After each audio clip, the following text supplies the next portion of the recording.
Le rêve du pauvre homme. Extrait des Contes du vent d'Est, réunis par Catherine Zarcat. C'était quand le temps était dans le temps, dans le passé de l'âge et des moments. Il y avait un jour, en Orient, un pauvre pêcheur qui vivait au bord de la mer avec sa femme et ses enfants. Il habitait une vieille maison qui lui venait de sa famille. C'était une grande maison carrée, avec une cour carrée, et au milieu de la cour carrée, il y avait un figuier, un très vieux figuier. Et tous les jours, quand il revenait de la pêche, il s'allongeait sous son figuier, sur la grande racine qui lui servait d'oreiller, et il faisait la sieste.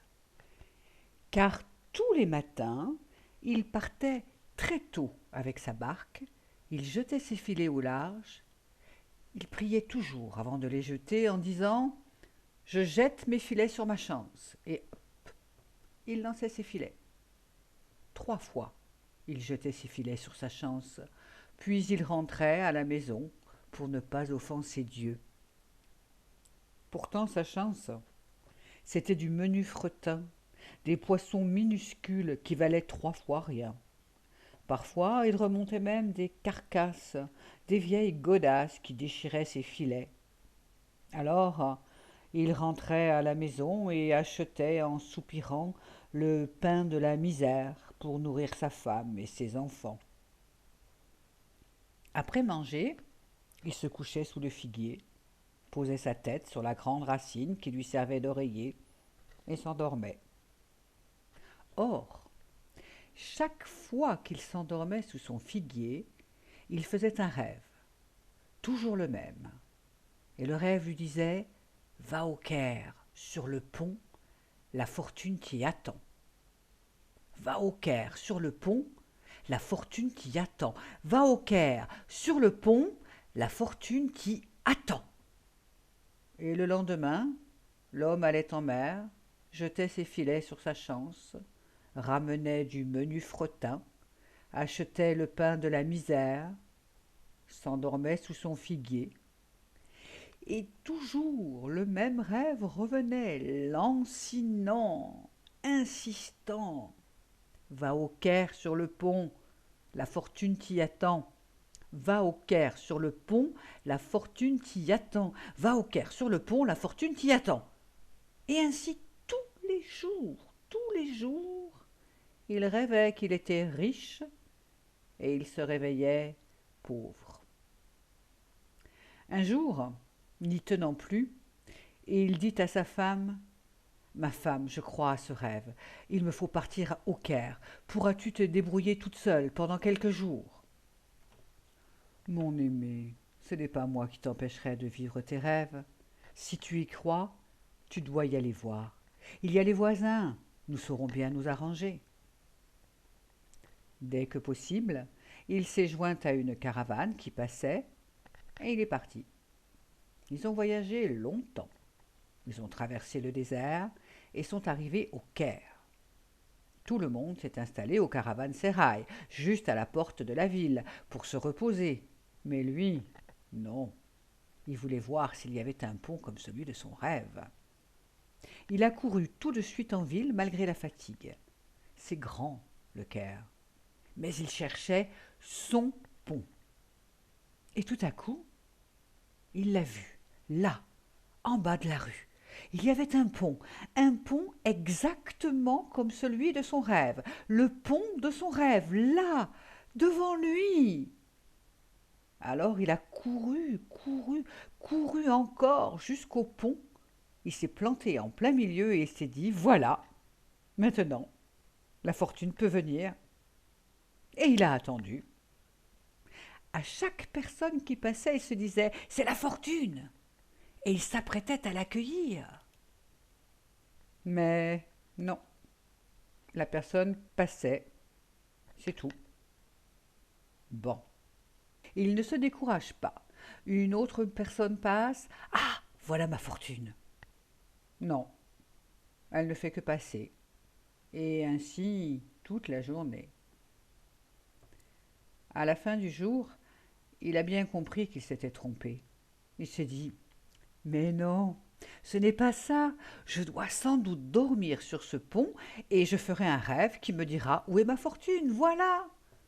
Et très sûr de lui, il se couche là, sur le pont, et s'endort comme une masse à cause de la fatigue du voyage.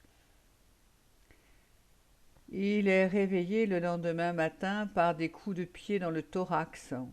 Il se lève en sursaut et se trouve nez à nez avec un gigantesque garde qui lui crie: il est interdit de dormir sur le pont, je t'arrête pour vagabondage. Il s'est retrouvé dans les prisons du Caire. Elles sont terribles, ces prisons. Alors lui, affolé, il s'est mis à hurler sans cesse, jour et nuit: je veux un jugement, je veux un jugement, tellement qu'il l'a obtenu. Dans la salle du tribunal, le juge lit son dossier et finalement lui demande: je vois que tu as une famille et un métier au loin. Pourquoi es-tu venu ici pour te retrouver vagabond, dis-moi? Et le pêcheur, plein de dignité, a pensé qu'il n'avait rien à perdre à dire la vérité. Juge, j'ai cru à un rêve. Tous les jours, quand je dormais, un rêve me disait: va au Caire, sur le pont, la fortune t'y attend. J'y ai cru, juge, et je suis venu.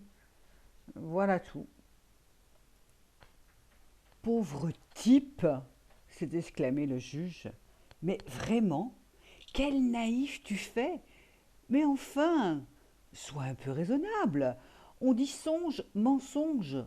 Les songes sont des fantaisies. On fait tous des rêves. Et alors? Sois un peu moderne, enfin.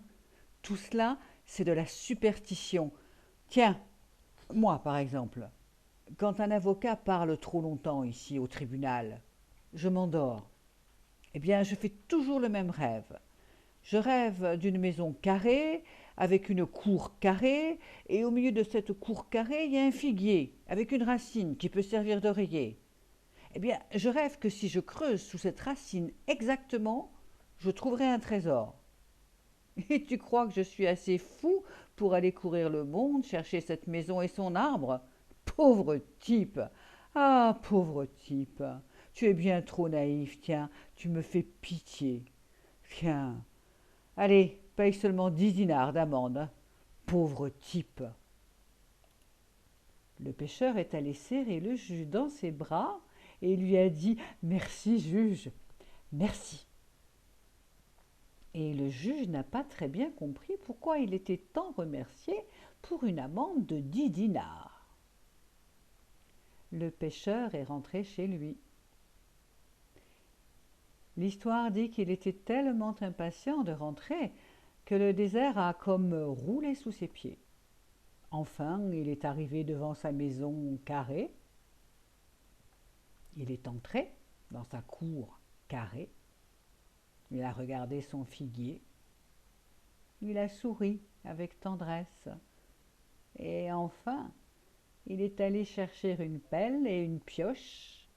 Et il a creusé, creusé, creusé. Et il a trouvé un trésor énorme, plus grand que tout ce qu'il pouvait imaginer, plus grand que tout ce qu'il pouvait rêver. À la suite de cette histoire, quelquefois, les sages d'Orient disent qu'il faut parfois aller bien loin pour connaître le trésor qui est en soi.